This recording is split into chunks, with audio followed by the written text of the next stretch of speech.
তাদের ঘাট ধাক্কা দিয়ে বের করে দেওয়া হয়। এটাই হচ্ছে বাংলার সাথে ওদের এই আমাদের কেউ থাকবে না ঘরে, আমাদের কেউ থাকবে না, আমি সাসপেন্ড করতে বলবো স্পিকারকে। আমাদের কেউ থাকলে আমি স্পিকারকে রিকোয়েস্ট করবো সাসপেন্ড করতে। যাও চেয়ারে, প্রত্যেকে চেয়ারে ডিসিপ্লিন ডিসিপ্লিন পায়ে পাড়ালি ঝগড়া করে না, নয়না জায়গায় যাও। আমি কিন্তু নাম নিয়ে বলবো, স্পিকার কিন্তু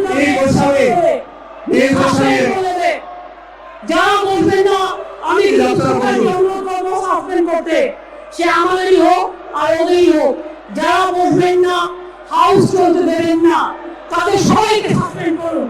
কারণ আমার মাইক অন আছে, আপনি আমাকে বলতে অ্যালাউ করেছেন। আপনি যদি আমার মাইক অফ করলেন আমিও বসে যাব।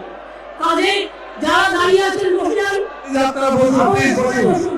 মাননীয় অধ্যক্ষ স্যার, আমি আপনার পারমিশন নিয়ে বলতে চাই আমার কণ্ঠ রোধ করা হচ্ছে। তার কারণ আমরা ভদ্রতা দেখাই, আমরা সৌজন্যতা দেখাই। সৌজন্যতা আমার এক minute in exercise of my power control under Rule 348 আমি নির্দোষ আমি সাসপেন্ড করছি।